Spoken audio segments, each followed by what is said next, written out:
maaf. Wassalamualaikum warahmatullahi wabarakatuh. Waalaikumsalam warahmatullahi wabarakatuh. Kita beri tepuk tangan yang meriah sekali lagi untuk Ibu Eda. Luar biasa pemaparannya. Tadi mungkin kalau dari Bapak Ibu hadirin yang hadir dan merasa belum mengupdate nih ya desa wisata di website yang sudah disediakan, bisa yuk mulai diisi, dibuat cerita, diupload dokumentasi menarik gitu ya Bu ya. Oke, terima kasih banyak Ibu Eda atas pemaparan materinya. Apabila Bapak Ibu dan hadirin memiliki pertanyaan, mohon untuk dapat disimpan dulu pertanyaannya. Kita akan mulai materi yang kedua, kemudian nanti akan ada kesempatan untuk diskusi dan sesi tanya jawab. Baik, kita akan melanjutkan ke pemaparan materi kedua yang akan disampaikan oleh Bapak Bobi Ardianto Setio Aji selaku Ketua Gabungan Industri Pariwisata. Selamat pagi Bapak. Selamat pagi. Baik, langsung saja kita mulai materi yang selanjutnya kepada Bapak Bobi, kami persilahkan. Baik, terima kasih. Assalamualaikum warahmatullahi wabarakatuh. Waalaikumsalam warahmatullahi wabarakatuh. Salam sejahtera buat Bapak Ibu semuanya. Om Swastiastu, Namo Buddhaya, salam kebajikan. Bapak Ibu semuanya, karena saya basicnya dari industri, saya akan coba sedikit, mungkin akan banyak teman-teman akan menanyakan kenapa sih judulnya kok model bisnis gitu. Padahal ini desa wisata gitu. Satu hal yang saya ingin coba merelatekan karena ada beberapa hal yang perlu memang, karena ternyata pengembangan desa wisata itu tidak sesederhana yang kita pikirkan.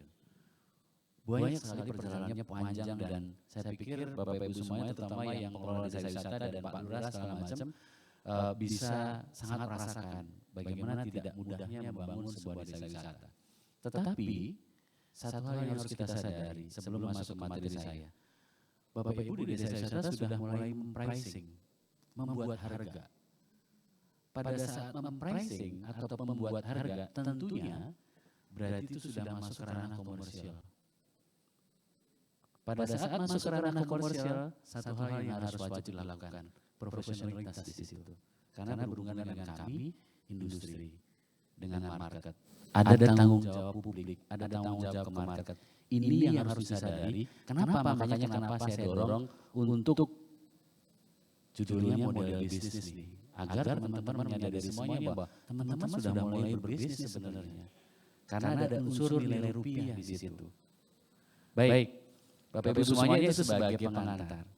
Next. Bapak Ibu semuanya kalau kita bicara di Jogja ada beberapa yang latar belakangi gitu ya tentang desa wisata. Yang pertama pasti Pergub 40 tahun 2020 ini yang mengatur bagaimana pariwisata dan desa wisata. Kemudian visi DIY 2025. DIY pada tahun 2025 sebagai pusat pendidikan dan daerah tujuan wisata terkemuka di Asia Tenggara dalam lingkungan masyarakat yang maju, mandiri dan sejahtera. Maka dari itu kenapa mungkin satu-satunya di Indonesia Jogja menggunakan Asian CBT standar. Jadi pengembangan desa wisata di Jogja itu sudah menggunakan standar ASEAN. Jadi makanya standarnya agak tinggi gitu ya. Makanya teman-teman kita agak rigid ke teman-teman karena memang kita menyesuaikan dengan visi DIY tadi.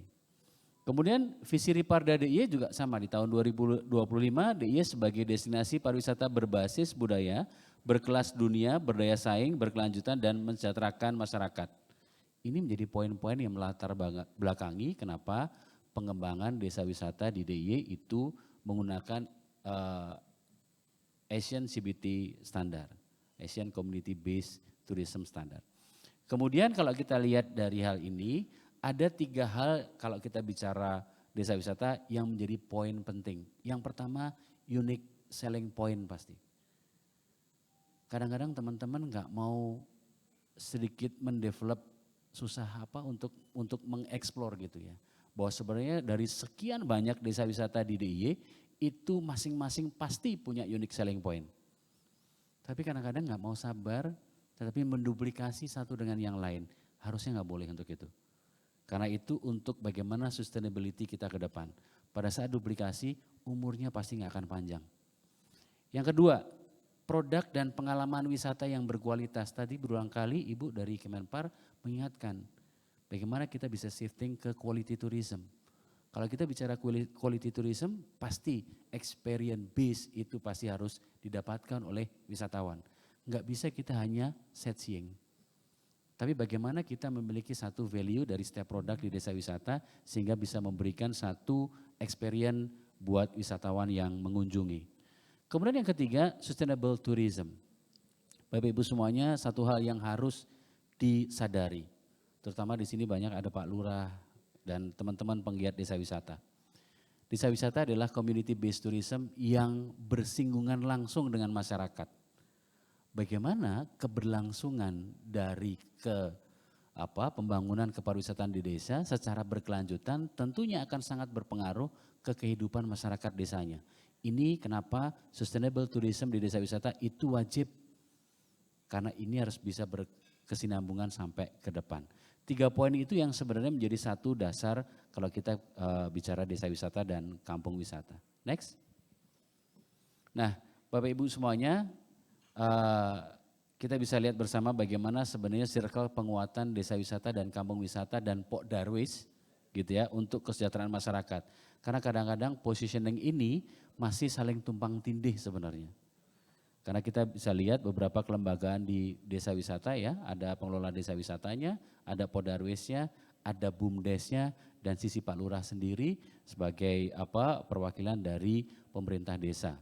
Nah, kalau kita bisa lihat di posisi di atas sendiri ada potensi daya tarik dan di situ ada saling bersinergi dengan Pok Darwis. Artinya bagaimana Pok Darwis bisa mengidentifikasi gitu ya untuk bagaimana potensi dan daya tariknya. Belum sampai ke pengelola desa dan kampung wisatanya. Karena satu hal yang kita harus sadari bersama bagaimana pengelola desa wisata mengimplementasi dari apa yang ada, operasional dari apa yang ada. Kemudian bagaimana teman-teman pengelola desa wisata yang bisa bersinergi dengan industri pariwisata dan kemudian industri pariwisata bisa menjembatani kepada wisatawan atau market.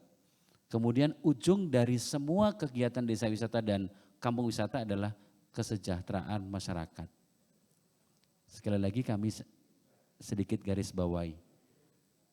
Apapun predikatnya, mau juara desa wisata apapun, kalau masyarakatnya enggak inline dengan apa yang diraih dari desa wisatanya, itu something. Pasti ada miss yang dilakukan di situ.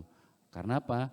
Tujuan desa wisata adalah satu, kesejahteraan masyarakatnya. Maka dari itu divisi misi Pak Gub sendiri pun juga mendorong bagaimana meningkatkan perekonomian mulai dari desa. Baik, next. Bapak Ibu semuanya, kami juga kebetulan saya 8 tahun terakhir menjadi salah satu tim evaluasi desa wisata di tingkat provinsi, sehingga bagaimana pergerakan di desa wisata mungkin ada beberapa hal yang perlu diperbaiki bersama. Kalau kita lihat ini pola pembinaan yang sebenarnya menjadi satu keinginan sebenarnya. Karena di situ ada rintisan berkembang maju dan mandiri. Bagaimana kita berbagi tanggung jawab sebenarnya di sini. Kalau kita bicara desa wisata rintisan dan berkembang, sebenarnya yang tahu persis kondisi kedua desa ini adalah pemerintah kabupaten dan kota. Melalui Dinas Pariwisata Kabupaten dan Kota. Seharusnya ini menjadi tupoksi beliau-beliau yang ada di sana. Dan tentunya Pentahelix seperti tadi Ibu juga selalu mengingatkan bagaimana Pentahelix juga selalu mendampingi dari awal, bukan parsial. Karena selama ini masih sering unsur Pentahelix ini jalannya masih sendiri-sendiri. Akademisi dampingin sendiri, industrinya dampingin sendiri, tapi tidak ada satupun yang efektif. Tetapi Pentahelix secara utuh harapannya bisa mendampingi dari mulai rintisan sampai nanti di mandiri. Kemudian bagaimana tanggung jawabnya Dinas Pariwisata Kabupaten Kota yang akan meliding di situ seharusnya. Kemudian kalau kita bicara maju, sebenarnya di sini pemerintah daerah, Dinas Pariwisata Provinsi dan Pentahelix karena gridnya sudah naik lagi di maju. Seharusnya di sini Dinas Pariwisata Provinsi yang lead. Kemudian kalau kita bicara mandiri, bagaimana pemerintah daerah, Dinas Pariwisata Provinsi, Pentahelix dan Kemenparekraf yang memang menjadi tanggung jawab untuk bisa melit di sana. Sehingga harapannya sertifikasi terstruktur itu benar-benar terstruktur dari bawah. Bukan yang tidak berproses dari bawah. Tetapi melalui benar-benar jenjang yang dimonitoring dan evaluasi. Kenapa kami industri menyampaikan ini lebih detail? Karena apa? Karena kami yang bertanggung jawab ke klien. Bagaimana tidak sedikit wisatawan yang mengeluh sebenarnya. Karena tidak rigidnya hal ini. Karena kembali lagi tadi di awal saya sampaikan, pada saat teman-teman sudah mempricing, masuk profesionalitas di situ. Sehingga antara ekspektasi wisatawan dengan apa services yang diberikan itu bisa match. Ini harapannya. Sehingga tadi sertifikasi terstruktur dan ujungnya adalah masyarakat sejahtera. Ini harapannya. Next. Nah, Bapak Ibu semuanya, ini beberapa isu strategis gitu ya, tentang desa dan kampung wisata. Ini beberapa hal yang disampaikan oleh klien gitu ya, dan kami industri tentunya. Yang pertama, desa dan kampung wisata tumbuh dengan cepat tanpa dasar kelembagaan dan akar potensi serta karakter yang kuat sebagai bagian dari daya tarik wisata. Masih banyak teman-teman yang mengembangkan tanpa master plan. Apalagi berujung ke Riparkal gitu. Rencana induk pengembangan pariwisata kelurahan. Karena apa? Pengembangan desa wisata seharusnya memang didasari oleh master plan yang dicantolkan ke rencana induk pengembangan pariwisata kelurahan. Sehingga siapapun lurahnya, pergantian berapa kali pun lurahnya, tetapi rencana induknya tetap bisa berjalan dengan baik. Nah ini yang perlu didorong ke sana. Yang kedua, klasifikasi desa dan kampung wisata yang belum terstruktur dengan baik. Sehingga kadang-kadang menyebabkan unexpected-nya wisatawan. Karena di sini perlu klarifikasi yang jelas. Pada saat wisatawan itu masuk ke sebuah desa, saya ini sebenarnya masuk ke rintisan, ke berkembang, atau maju atau mandiri. Sehingga wisatawan bisa menyesuaikan ekspektasinya. Jangan sampai wisatawan masuk ke rintisan, ekspektasinya sudah mandiri, pasti komplain. Tetapi bagaimana kita juga bisa mengedukasi wisatawan pada saat wisatawan akan masuk di rintisan, berarti ekspektasinya harus disesuaikan. Maka dari itu kenapa brand dari desa wisata itu kejelasan kondisi desa wisatanya, baik itu klasifikasinya di rintisan, berkembang atau mandiri ataupun maju dan mandiri itu harus clear di depan. Nah yang ketiga, bagaimana konsistensi komitmen pengelola atau manajemen desa wisata atau kampung wisata dalam melayani. Sebagian besar teman-teman desa wisata masih by reservasi. Tidak bisa dinikmati secara daily. Anytime wisatawan bisa datang, bisa terlayani atau tidak. Ini yang harus bagaimana teman-teman menyadari bahwa pada saat memang apalagi yang sudah mandiri. Harusnya selama jam kerja operasional buka bisa dinikmati anytime. Tidak perlu harus reservasi. Tapi datang ya sudah harus ada pengelolaan secara profesional dan semuanya bisa terlayani dengan baik. Seharusnya seperti itu. Kemudian juga konsistensi dan komitmen. Berapa kali teman-teman juga sudah mulai membuat paket tour gitu ya, yang sudah dipasarkan, tetapi tidak sedikit yang kadang-kadang pada saat eksekusi di lapangan tidak sesuai dengan apa yang ditawarkan. Ini yang harus disadari benar-benar pada saat kita sudah masuk ke ranah profesional tadi, apapun yang kita sudah tawarkan entah itu melalui brosur kita, entah itu melalui Instagram kita, entah itu melalui TikTok, apapun itu, harus sama dengan pada saat memberikan services nanti. Kemudian yang keempat, masih tumpang tindih tupoksi pengelola desa wisata dan kampung wisata dengan Pok Darwis. Maka dari itu mungkin juga satu-satunya di Indonesia, Pok Darwis dikukuhkan oleh gubernur. Itu hanya di Pergub 40 di Jogja. Artinya apa? Bagaimana posisi Pok Darwis benar-benar diposisikan untuk menjadi think tanknya Pak Lurah. Untuk pengembangan pariwisata di desa wisatanya. Positioning Pok Darwis cukup strategis dengan pemangku kebijakan di desa ataupun Pak Lurah. Maka dari itu di Pergub juga sampai ditunjukkan itu bahwa kantornya Pak Darwis itu ada di kelurahan. Itu untuk mendekatkan dengan Pak Lurah sebenarnya. Sehingga nantinya bagaimana bisa positioningnya bisa benar, tidak tumpang tindih di situ. Next. Kemudian isu strategi selanjutnya yang kelima, produk artificialnya minim storytelling, tadi sudah disampaikan sama Ibu. Bagaimana kalau kita bicara ke quality tourism, seharusnya value dari itu storytelling, storynomic itu menjadi satu hal yang dibutuhkan. Yang keenam, market driven rentan duplikasi. Kadang-kadang ya itu, lihat di tetangganya, kenceng banget begitu jualannya, saya bikin yang begitu aja deh. Oh itu di kabupaten sana ada desa wisata yang luar biasa sekali pendapatannya. Oke, kita bikin kayak gitu. Jadi sekali lagi bukan dasar dari potensi, tapi melihat tetangganya sehingga membuat. Ini tidak akan berumur panjang pasti. Banyak fenomena yang terjadi di Jogja. Yang naiknya cepat banget, tapi turunnya juga cepat. Itu kayak kita makan Indomie itu. Bikinnya cepat, laparnya cepat. Gitu ya.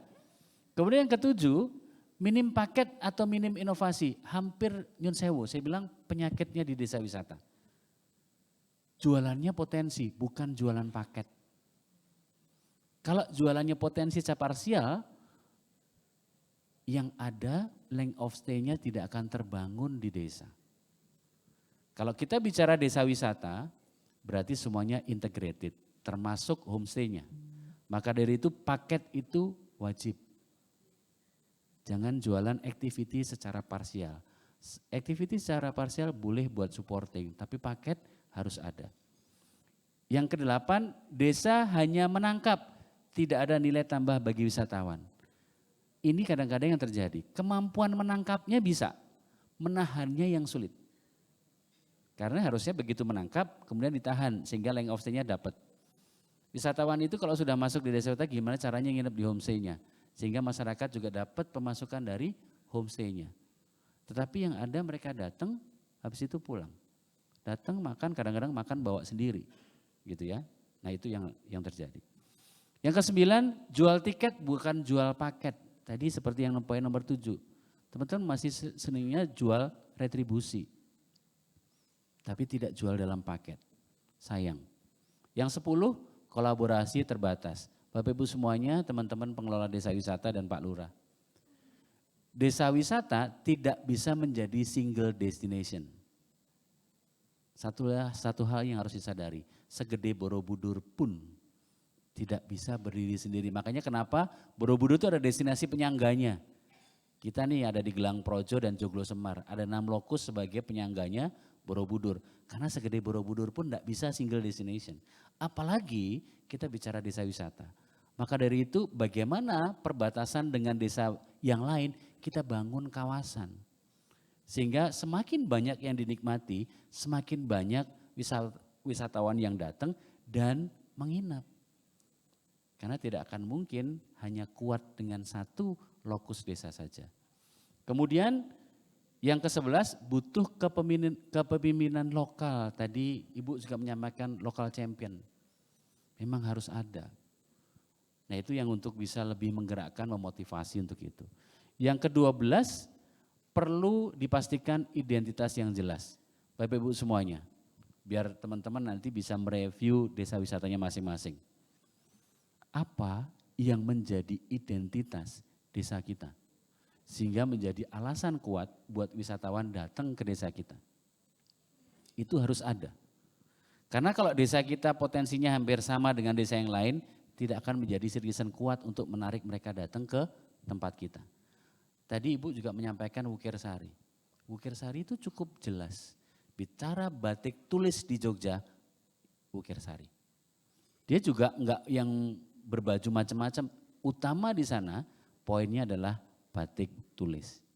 Sehingga mereka juga sampaikan profesionalisme mereka bagaimana batik tulis yang memang masih memiliki pakem yang benar secara aturan, kemudian pengolahan limbah batiknya pun mereka bisa tunjukkan secara bertanggung jawab. Karena bagaimana limbah batik dikelola bisa zero airnya. Itu yang menjadi identitas mereka. Sehingga pada saat kita buka di Google segala macam, batik tulis, pasti munculnya Wukirsari. Itu yang menjadi mempertegas perbedaannya dengan Wijirejo. Kalau Wijirejo adalah batik capnya di Jogja. Itu dibangun menjadi identitas. Perkara mereka masing-masing punya beberapa destinasi tambahan, itu bonus Pak. Tapi satu hal yang harus menjadi identitas adalah apa yang kita memiliki tadi di awal saya sampaikan, unique selling point yang tidak dimiliki oleh desa wisata yang lain. Itu menjadi kekuatan di kita. Harapannya itu. Next. Nah, Bapak Ibu semuanya saya berikan bocoran 10 harapannya industri pariwisata terhadap desa wisata.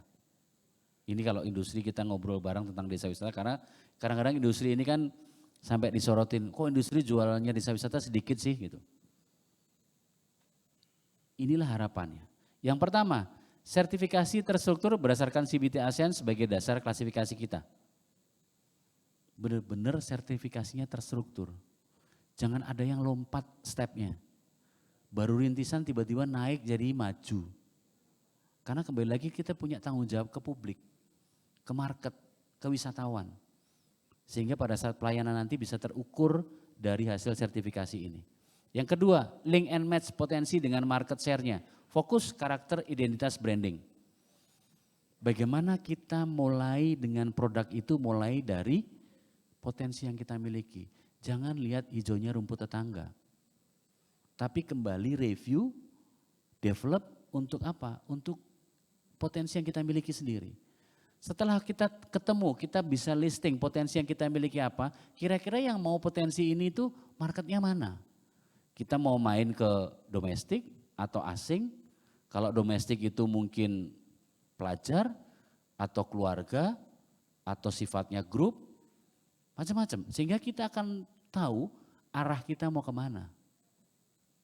Saya berikan salah satu contoh Ibu ya, bagaimana Bapak Ibu semuanya.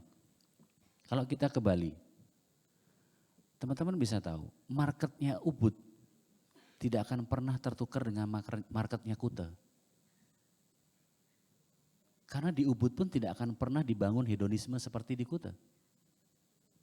Sehingga yang ke sana orang yang benar-benar memang mau merasakan bagaimana ketenangan.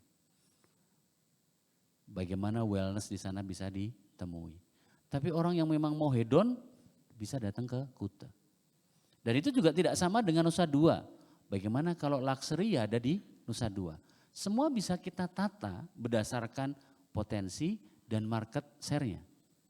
Sama kalau kita bicara sekian ratus desa wisata, seharusnya kita punya 100 sekian potensi yang berbeda. Sehingga market juga jelas, wisatawan juga jelas. Saya pengen butuh. Izin Bapak saya menyambut Gusti Sugeng Rawuh untuk Ketua Badan Promosi Pariwisata DIY Gusti Kanjeng Ratu Bendoro. Selamat datang, kita beri tepuk tangan yang meriah. Sugeng Rawuh Gusti. Oke baik, Bapak Bobi boleh melanjutkan? Baik, saya lanjutkan J. Tadi, sehingga harapannya ada sekian perbedaan dan kembali lagi banyak yang bisa dinikmati oleh wisatawan. Kemudian pada saat kita bisa mengidentifikasi itu tadi, kita bisa bangun karakter dan identitasnya. Kemudian kita juga bisa bangun brandingnya. Secanggih apapun digitalisasi kita lakukan, kalau produk kita nggak benar, sulit akan mencapai sustainability-nya. Maka dari itu hati-hati pada saat kita mau masuk ke digitalisasi, pastikan dulu produknya benar dan bertanggung jawab. Yang ketiga, penguatan infrastruktur dan amenities sesuai dengan tujuan market dan market share-nya. Tadi yang selalu saya sampaikan, tidak sedikit teman-teman membangun sesuatu tidak sesuai dengan kebutuhan marketnya. Karena kita salah market, sehingga kadang-kadang kita lihat ini salah kostum deh kayaknya. Ini banyak terjadi di kita gitu. Maka dari itu kalau stepnya tadi kita tahu marketnya kita arahnya mau kemana, tentunya kita akan membangun infrastruktur dan amenitiesnya sesuai kebutuhan market itu. Kemudian yang keempat, tata kelola atau manajemen yang konsisten, komitmen dan bertanggung jawab. Didukung oleh kelembagaan yang kuat, master plan dan Riparkal. Kenapa selalu saya berikan di situ master plan dan Riparkal? agar membatasi kita di relnya. Karena kita membangun desa wisata tidak bisa dengan halusinasi gitu. Tapi membangun desa wisata harus ada relnya. Apa sih yang harus kita lakukan, mau apa kita, dan masyarakat harus tahu. 5 tahun ke depan kira-kira saya posisinya akan seperti apa.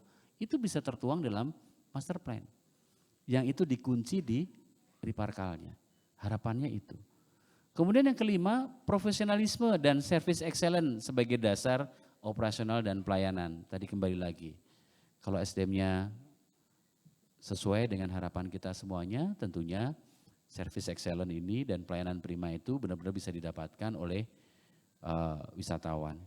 Yang keenam, memiliki tour package atau daily tour, tematik, based on experience dan competitive price, sellable dan cara menghitung harga paket yang benar.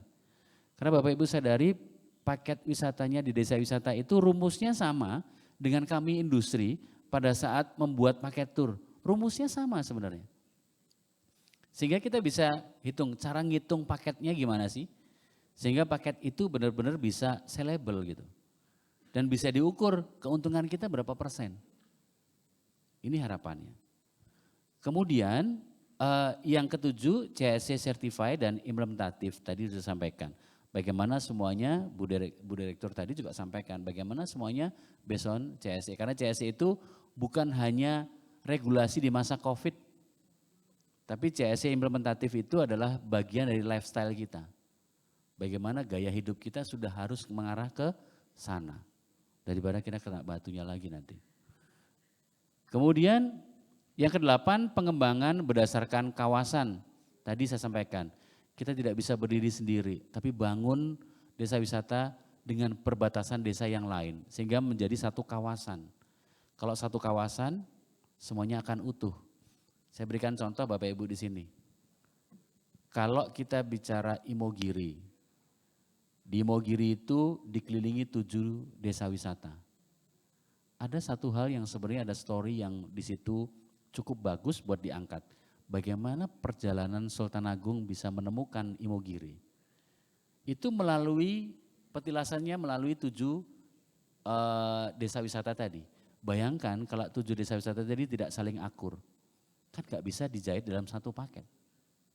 Tapi pada saat teman-teman 7 desa wisata penopang Imogiri tadi bisa rukun, bisa bersinergi dengan baik, bisa membuat paket bersama. Sehingga apa? Satu cerita yang kuat mengenai Imogiri. Kemudian bagaimana kemajuan desa wisata dan Darwis linier dengan kesejahteraan masyarakat. Tadi selalu saya ulang-ulang karena tujuannya desa wisata adalah kemajuan ataupun kesejahteraan masyarakatnya. Sehingga harapannya wajib desa wisatanya maju, berarti desanya juga sejahtera. Next. Nah, di sini Bapak Ibu semuanya, saya sedikit mempertegas. Bapak Ibu harusnya bisa membedakan antara wisata desa dan desa wisata. Ini 2 hal yang berbeda. Kalau kita bicara desa wisata, berarti semuanya integrasi. Semua potensi baik destinasi, kemudian kulinernya, homestay-nya, semua potensi yang ada dalam desa wisata itu terintegrasi dalam satu paket. Tetapi berbeda dengan wisata desa yang hanya akan datang sightseeing, datang menikmati destinasinya, pulang. Enggak harus juga makan di situ, enggak harus juga nginep di situ, hanya datang, lihat-lihat, bisa pulang. Itulah bedanya antara wisata desa dan desa wisata. Sehingga Bapak Ibu ini adalah pilihan, monggo nanti bisa dicermati, dievaluasi lagi. Kira-kira desa wisata saya sudah sampai kemana? Ya, next. Nah, di sini Bapak Ibu semuanya kalau kita lihat dari desa wisata menuju sejahtera, kita bisa lihat bagaimana di sisi kiri desa wisata, kemudian di sisi kanan ada wisatawan atau user, di bawah itu ada kesejahteraan masyarakat desanya. Di sini harus ada link and match-nya. Apa yang menjadi ekspektasi wisatawannya, desa wisatawannya harus bisa mempresent di situ. Kalau ini tidak terkoneksi, yang ada pasti komplain. Kalau ini juga kita lihat ke bawah, masyarakat yang enggak sejahtera, kadang-kadang desa wisatanya hanya dikelola oleh pengelola aja. Wisatawannya hanya melihat, bahkan nggak peduli. Tetapi kalau masyarakatnya menerima manfaat, pasti nggak usah diminta, mereka akan terlibat dalam perkembangan desa wisatanya ke depan. Next. Nah, bagaimana menjadi desa wisata yang sellable? Ini yang saya sampaikan. Di sisi kiri potensi, bagaimana locally di situ ada, originalitas di situ ada, otentik ada, uniqueness-nya ada, kreatif dan ciri khas. Ini yang harapannya dari sisi kiri kita bisa membangun identitas dan branding yang jelas. Sehingga pada saat kita masuk ke digital marketing atau digital tourism itu clear, tidak menyesatkan wisatawan. Nah, ujungnya link and match-nya pasti dengan ekspektasi wisatawan atau user. Maka dari itu harapannya ini yang kita bisa upayakan bersama. Sehingga nanti apa yang disampaikan dan menjadi program dari Kominfo untuk bagaimana kita mulai masuk ke digital tourism, benar-benar kita siap. Baik secara produk, sumber daya manusia, sehingga apa yang menjadi program tadi itu benar-benar bisa lebih mengakselerasi perkembangan desa wisata ke depan. Next. Nah, kalau kita lihat dari sisi kelembagaan, tentunya yang dibutuhkan adalah satu, tata kelola manajemen yang konsisten dan komitmen dan bertanggung jawab didukung oleh kelembagaan yang kuat. Tadi saya sudah sampaikan di awal. Pengembangan berdasarkan community based tourism. Ini juga jangan sampai ditinggalkan. Nomor 2 itu wajib kalau kita bicara desa wisata. Maka dari itu masyarakat itu menjadi pemilik desa wisatanya. Makanya agak sedikit saya luruskan pada saat pemilik desa wisatanya bukan masyarakatnya. Ini menjadi satu review kita bersama.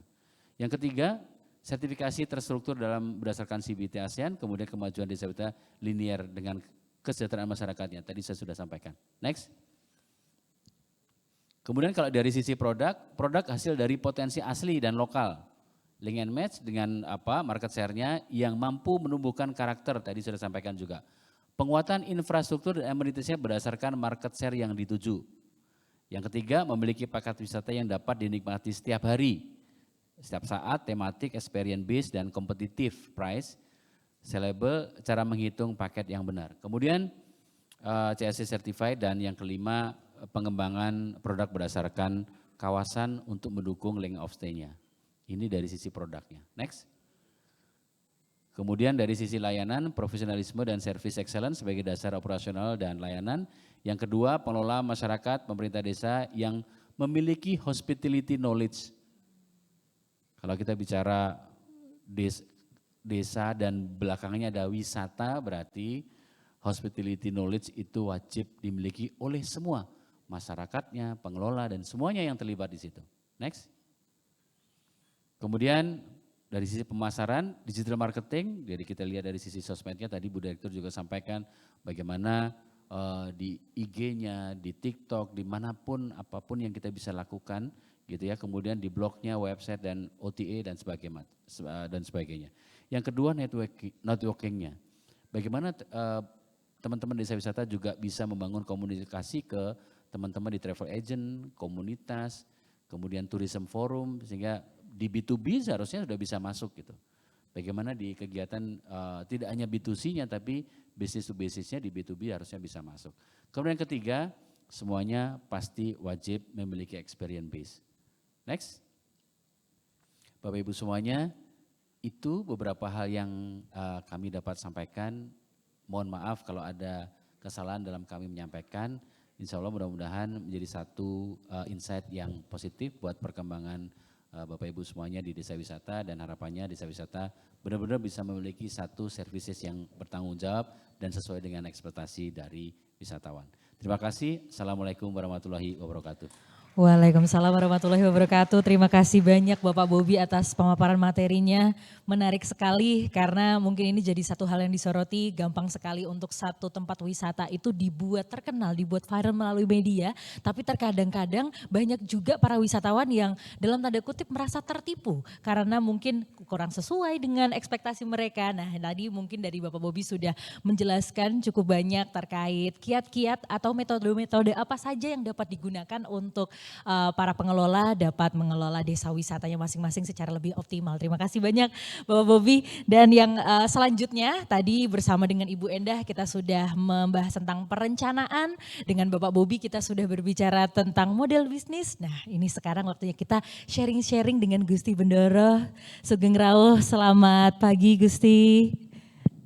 Selamat pagi. Iya, kita di sini Udah akan siang sih sebenarnya. Oh, udah siang ya? Nggak terasa. Sudah waktunya mulai berebet-berebet ini kayaknya. Iya, ternyata sudah siang loh, tidak terasa. Tapi kalau boleh kita sharing-sharing sedikit nih sama Gusti, kita pengen tanya sekilas terkait dengan bagaimana pariwisata, khususnya desa wisata di Yogyakarta sejauh ini gitu. Mungkin boleh sharing-sharing sedikit, monggo. Siap, terima kasih. Tadi mungkin Pak Bobi udah bicara banyak karena Pak Bobi sebagai Ketua GIPI dan saya juga di Badan Promosi, kami selalu keliling ke kampung wisata maupun ke desa wisata. Tentunya ini menjadi prioritas di Jogja karena mengingat visi gubernur, kampung wisata dan desa wisata ini menjadi salah satu poin yang ter-highlight di dalam visi gubernur. Bagaimana ekonomi desa ini bisa meningkat atau ekonomi kampung ini bisa meningkat, ekonomi masyarakat dari kampung wisata maupun desa wisata. Sehingga ini menjadi prioritasnya kami semua di stakeholders pariwisata. Nah tentunya selama kita keliling nih gitu ya, tadi betul sekali Pak Bobi mengatakan bahwa terutama kampung wisata gitu ya, di mana kampung wisata itu kan kita nih kota Jogja ini kan kecil gitu ya. Sedangkan kita punya 16 ya, berapa? 22 kampung wisata. Padahal cuma segitu gitu ya. Nah ini bagaimana menjadi sebuah kawasan, tidak berdiri sendiri. Contohnya aja di dalam Beteng, Jeron Beteng itu cukup kecil gitu ya. Dan memang pusat daya tariknya adalah di keraton. Tetapi dikerubut oleh 3 kelurahan. Di mana ini harus tersinkronisasi semuanya. Sehingga harapannya kalau misalnya cuma datang ke Kelurahan Panembahan misalnya.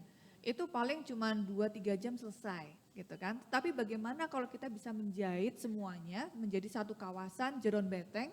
Tentunya ini bisa menjadi seharian itu juga bisa gitu. Nah contohnya seperti itu. Tentunya dengan experience yang berbeda-beda dan ini kan tergantung dengan kesepakatan dari Pok Darwis.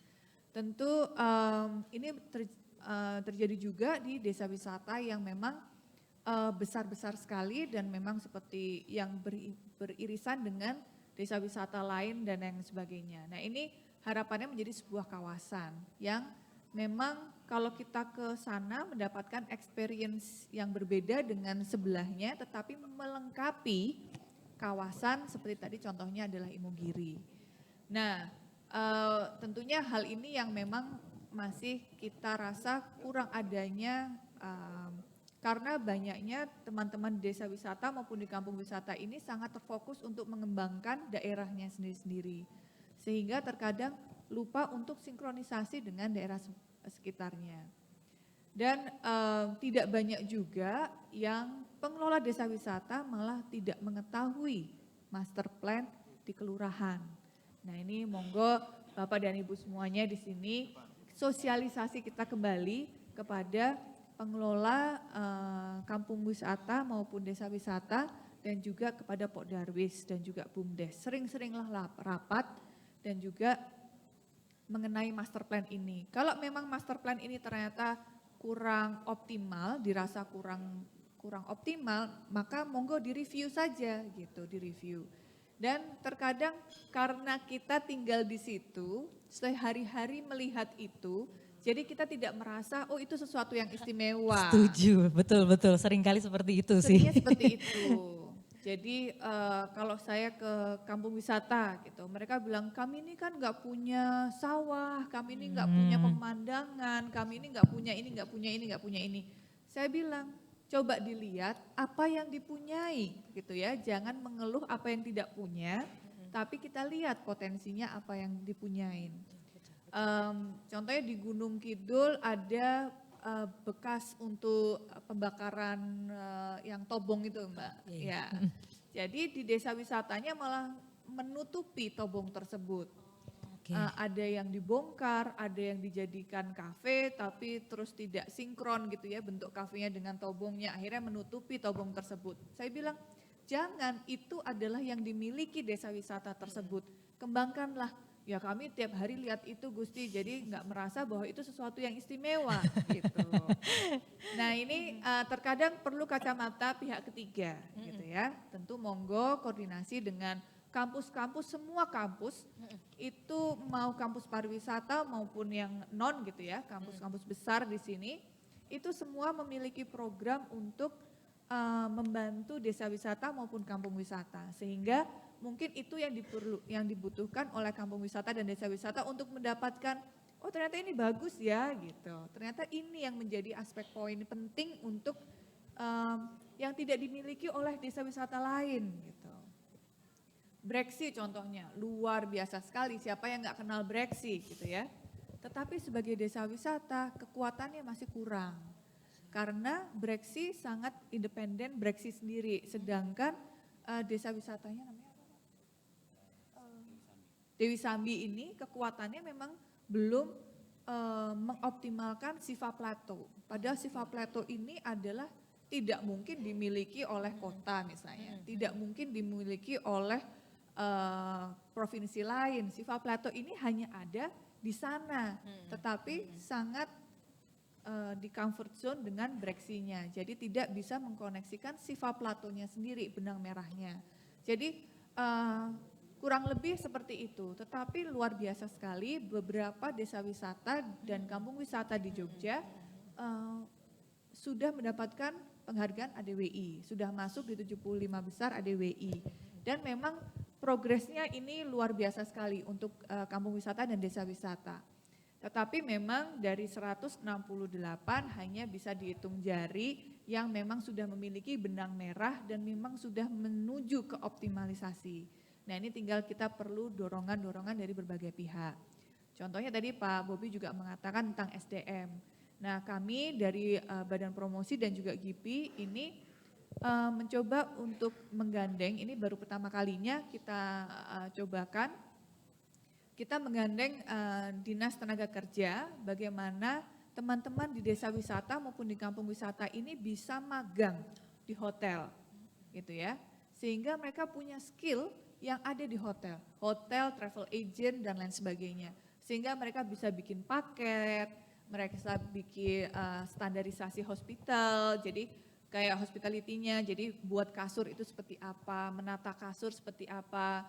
Jangan sampai homestay luar biasa sekali, tapi begitu kita ke sana kapuknya keras misalnya, kurang dijemur. Atau Pak Bobi pas masuk buka kamar gitu ya, ternyata spraynya jantung hati gitu ya.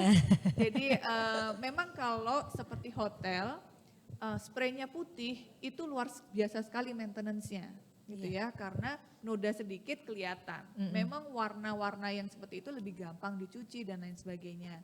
Tetapi paling tidak ada standarisasi, misalnya yang non-gender gitu ya. Jadi yang benar-benar netral warnanya, lebih umum ya. Tidak ada beruang-beruangnya gitu ya. Pola-pola tertentu gitu ya. Enggak ada Hello Kitty-nya gitu ya. Atau My Princess gitu kan tulisannya. Jadi lebih kepada seperti itu. Nah ini adalah upaya-upaya yang kita coba bantu. Tentunya ini sedang akan kita coba lagi bagaimana kita di Putri, Perhimpunan Usaha Taman Rekreasi Indonesia ini sebenarnya destinasi wisata, desa wisata, kampung wisata bisa masuk ke dalam organisasi Putri. Nah dari situ kita mencoba untuk kerjasama dengan IHGMA, bagaimana ketua pengelola dari desa wisata maupun kampung wisata ini bisa melekat ke GM. Jadi mereka bisa melihat bagaimana sih memanage sebuah hotel dengan konfliknya sehari-hari dan lain sebagainya, berbagai departemen yang ada di hotel. Sehingga paling tidak mereka bisa melihat, oh ternyata mengelola hotel seperti ini, kurang lebih mereka mendapatkan experience dalam mereka mengelola desa wisata. Tentu banyak perbedaannya, tetapi profesionalisme, hospitality-nya, dan yang terutama adalah bulan-bulan September dan Oktober, hotel-hotel itu kan memprediksi nih, tahun depan mereka harganya akan naik atau tidak, dan lain sebagainya. Nah ini kampung wisata dan desa wisata belum punya experience itu. Dan karena banyak sekali dari harga-harga paket wisata yang hadir di kampung wisata dan desa wisata itu belum include welcoming drink gitu ya. Welcoming drink yang memang custom made dari sana. Jangan Aqua gitu ya atau brand lain saya mencoba brandnya. Ya mineral water gitu ya yang plastik bentuknya. Lalu snacknya ya snack yang biasa saja, tidak ada yang spesial dari tempat itu. Atau bahkan marketing fee itu terkadang tidak masuk ke situ. Jadi harus ada slot beberapa X rupiah atau X percentage yang memang itu akan di-keep untuk dia berpromosi. Apakah itu nanti setelah terkumpul dia bisa menjamu teman-teman Asita sendiri ke sana, ataukah untuk digitalisasinya, jadi untuk foto dan lain sebagainya ini harus ada, terkadang itu yang terlupakan, begitu Mbak. Tapi situasi di Jogja, desa wisata dan kampung wisata ini sebenarnya mereka sangat bersemangat untuk menjadi lebih baik. Baik, kita beri tepuk tangan yang meriah untuk Gusti Bendoro. Nah, tadi sebenarnya yang disampaikan juga berkaitan, ini berkaitan dengan yang disampaikan oleh Pak Bobi tadi ya Gusti ya. Jadi memang bagaimana sih caranya untuk memaksimalkan potensi dari desa-desa wisata untuk dapat membuat suatu paket wisata untuk bersinergi bersama-sama supaya nanti tujuannya ini adalah ya memang untuk kesejahteraan masyarakat itu sendiri. Baik, kalau begitu kita akan lanjut ke sesi tanya jawab. Di sini saya akan membuka untuk 3 penanya. Oke, baik, boleh dibantu Mas untuk ada 1, 2, 1 lagi, mungkin ada 3, baik. Mungkin boleh dibantu untuk mikrofonnya diberikan tadi kepada siapa aja. Oke baik, silahkan memperkenalkan diri Bapak. Terima kasih, nama saya Wijaya. Saya pemerhati untuk desa wisata maupun potensi desa. Saya ingin menanyakan kepada Bapak Bobi ya. Yang pertama, bagaimana peran dan usaha pemerintah untuk memajukan desa-desa wisata dengan budaya lokal dan produk-produk lokal dan keunikannya. Dan juga untuk menampung tenaga kerja lokal agar bisa mandiri dan sukses. Kemudian untuk infrastruktur dan pelatihan SDM apa saja yang perlu ditingkatkan dan dilaksanakan. Adakah program-program kerja dalam waktu dekat ini? Yang kedua, apa perbedaan program dan tujuan bantuan pemerintah untuk desa wisata rintisan, desa wisata berkembang, kemudian juga desa wisata maju dan mandiri. Terima kasih. Baik, terima kasih banyak Bapak Wijaya. Mohon maaf tadi dari desa mana Bapak? Saya pemerhati untuk baik. program desa wisata. Oke, baik. Terima kasih banyak pertanyaan Bapak Wijaya. Monggo Bapak Bobi boleh dibantu jawab. Baik, terima kasih Pak Wijaya. Jadi apa sebenarnya peran pemerintah gitu ya untuk bisa mensupport itu. Kembali lagi pada saat posisi pemerintah sebagai regulator.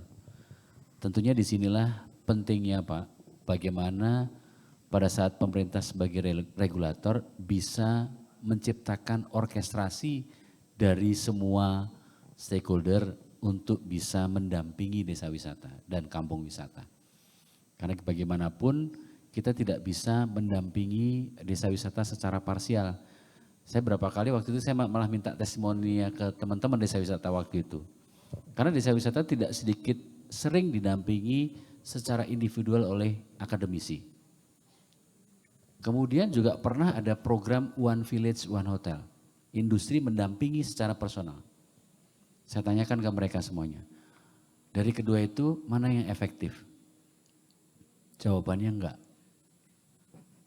sama-sama tidak efektif. Karena kembali lagi, desa wisata ini kebutuhannya multi Bapak Ibu semuanya. Tidak bisa dari satu sisi. Maka dari itu kenapa saya selalu sepakat dan setuju dan mendorong. Mendampingi desa wisata itu wajib pentahelix. Karena nggak mungkin kita memberikan obat ke orang sakit hanya dari satu sisi. Karena penyakitnya kompleks. Ya butuh beberapa dokter spesialis di situ. Analoginya seperti itu Bapak Ibu. Sehingga sekali lagi porsi bagaimana pemerintah untuk bisa mengkolaborasikan ini. Menjadi satu orkestrasi untuk mendampingi desa wisata agar dari sejak dini mulai rintisan, kemudian berkembang, maju, dan nantinya pada saat mandiri, nah makanya ini tadi yang saya sampaikan. Pada saat mandiri itu harusnya tugasnya dipertemukan dengan kami Pak, Bu. Karena apa? Mandiri berarti harusnya mampu menghidupi sendiri kegiatan kepariwisataan desa wisatanya. Sehingga apa? Sudah profesionalitas di situ, ketemu dengan kami industri. Nah ini harapannya. Sehingga beberapa program-program yang kami coba dorong, tadi Gusti juga sampaikan, bagaimana dari sisi SDM, karena itu menjadi satu hal yang basic.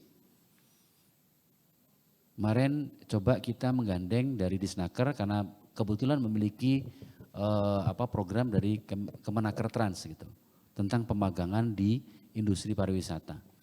Kemudian Gusti menyampaikan untuk bagaimana teman bisa nggak ada satu porsi untuk teman-teman SDM dari desa wisata, dan kemarin sudah bisa dilakukan. Sehingga harapannya dari semua kebutuhan di desa wisata kita bisa magangkan di sana.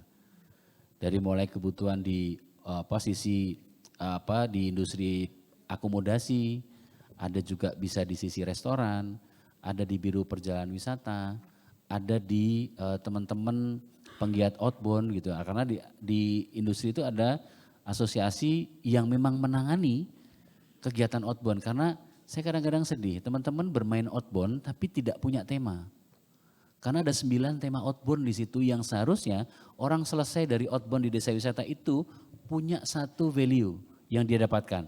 Apa sih temanya saya outbound ke sini, nanti biar pulangnya saya dapat apa gitu. Nah, ini harus tuh. Maka dari itu bisa ada juga ke sana. Nah, sebenarnya hal-hal begitu Pak Wahyudi gitu ya. Harapannya mendampingi desa wisata itu bisa lebih tertata, terstruktur, dan sekali lagi terorkestrasi, dan teman-teman Pentahelix benar-benar. Nah kebetulan pas besok siang dengan Kepala Dinas Pariwisata DIY, kami melakukan launching Pentahelix DIY Reborn. Artinya kami tata ulang kembali Pentahelixnya untuk satu semangat baru untuk bagaimana menanggung jawabi pariwisata DIY itu secara pentahelix. Gak bisa lagi kita sendiri-sendiri. Mungkin itu Bapak dari saya, matur nuwun. Baik, sudah cukup menjawab ya Bapak Gih. Oke baik, terima kasih banyak Pak Wijaya, Bapak Bobi. Kita akan lanjut ke pertanyaan yang kedua. Tadi boleh dibantu angkat tangan Bapak. Oke, yang sebelah sini boleh dibantu Mas. Oke, monggo silakan Bapak boleh memperkenalkan diri sekaligus dari desa wisata mana Pak? Assalamualaikum warahmatullahi wabarakatuh. Waalaikumsalam warahmatullahi wabarakatuh. Selamat siang, perkenalkan saya Apriyono. Kebetulan sebenarnya saya sebagai pelaku UMKM juga pegiat di desa wisata Batu Retno, Dewi Retno. Sebenarnya untuk diskusi dengan pariwisata ini memang panjang ya. Saya sangat tertarik. Salah satunya saya itu pegiat atau pengamat di bidang pariwisata. Kerjaan saya jalan-jalan Ibu, baik di daerah kaki Bukit Menoreh sampai Gunung Kidul.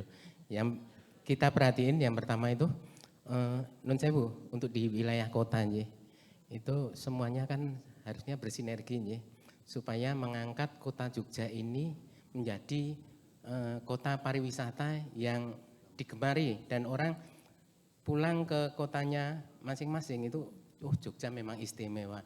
Tapi dari satu sisi, non sewu dari hal yang kecil, parkir itu. parkir itu kadang merusak citra kota Jogja, Bu. Mungkin nanti dari pihak terkait bisa merespon untuk masalah parkir itu. Kadang kita kan 20 tahun di Jakarta, jadi teman-teman kita mempromosikan kota Jogja, tapi beberapa komplain itu, wah Jogja kok banyak tukang peres ya. Nah itu yang menjadi PR kita. Dan kami selaku warga Jogja juga ikut malu, Bu. Itu yang pertama. Yang kedua, kami sebagai pegiat di Forkom UMKM di Desa Wisata Batu Retno, kami pengen untuk pembinaan baik dari akademisi maupun dari Dinas Pariwisata, seperti yang Pak Bobi sampaikan tadi, perlu kita bikin paket karena di situ ada homestay, ada produk, di situ ada produk-produk unggulan dari Batu Retno seperti pabrik tempe, ada abon dan sebagainya. Yang itu yang pengen kita paketkan. Dan ini sebenarnya menjadi PR kita. Saya sebagai ketua Forkom di Desa Wisata Batu Retno, dan itu yang belum bisa kita rangkul untuk semuanya. Jadi mohon nanti bimbingan dari Dinas Pariwisata dan dari akademisi untuk melakukan sosialisasi atau gimana di desa kita di Desa Wisata Batu Retno. Terima kasih, Bapak. Assalamualaikum warahmatullahi wabarakatuh. Waalaikumsalam warahmatullahi wabarakatuh. Monggo mungkin dari Gusti dan dari Pak Bobi untuk dijawab pertanyaannya. Mungkin saya bisa sedikit ini ya. Ini pada saat ini Kepala Dinas Pariwisata ini mendapatkan tugas menjadi PJ Wali Kota. Nah harapannya kita bisa melihat Kota Jogja lebih ditata secara hospitality-nya dengan lebih baik gitu ya. Permasalahan nutuk itu kami juga kesulitan mengatasi karena begini. Mayoritas adalah orang-orang yang tidak memiliki izin parkir. Dan di kota ini memang lahan parkir sudah sangat kurang gitu ya. Tetapi ini dua arah gitu. Seharusnya satu yang kita bisa kerjakan adalah kita harus mengedukasi bukan hanya pelaku wisata. Jadi bukan hanya di destinasi wisata, tapi simbok-simbok di Beringharjo, tempat tukang parkir, tukang becak, ini harus kita edukasi tentang hospitality.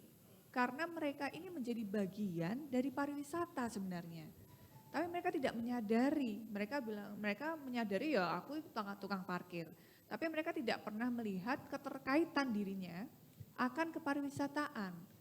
Sedangkan pariwisata itu adalah industri yang sangat rentan dengan image jelek gitu ya. Distrust itu sangat rentan untuk dari segi pariwisata. Tentunya ini tidak bisa hanya kami sendiri gitu ya. Karena mayoritas adalah kewenangannya memang di lokasi-lokasi itu gitu kan. Nah monggo nih yang kami juga minta kerjasamanya dengan Bapak dan Ibu Lurah gitu ya. Kalau memang ada warganya yang membuka sebuah lapak parkir, UMKM ataupun itu, monggo kita sama-sama perkenalkan dengan Sabta Pesona, perkenalkan dengan CHSE. Paling tidak senyum, terus memasang harganya dari awal, memberitahu harga dari awal, tidak nutup. Sebenarnya wisatawan cukup tahu bahwa mereka ini ada di zona premium, yaitu zona tengah kota misalnya. Tentu itu akan lebih mahal daripada 500 meter ke samping zona premium gitu ya. Mereka tahu itu di seluruh negara maupun di berbagai provinsi itu memang sudah biasa zona premium itu lebih mahal daripada yang jaraknya lebih jauh. Misalnya yang dekat dengan destinasi wisata. Semakin dekat dengan destinasi wisata tentu harga semakin mahal. Mau parkir, mau makanannya dan lain sebagainya. Karena biaya sewa dan lain sebagainya. Nah tentu kalau bergeser yang 200 meter sampai 500 meter ini harganya juga berbeda. Ini adalah sebuah perilaku yang memang dan kebiasaan memang di tempat destinasi wisata. Hanya saja, ayo kita informasikan lebih awal. Sehingga kalau wisatawannya memang koceknya nggak cukup, tidak sama, mereka akan mencari alternatif. Tapi jangan sampai nutup, gitu. Karena wisatawan gelonya adalah pada saat dia nutup, ya. Dan tentunya mungkin perlu dicermati bahwa satu kelurahan itu, Kemantren, itu memiliki beberapa perdukuhan, gitu ya. Tidak harus semua perdukuhan ini punya desa wisata, gitu ya. Bisa saja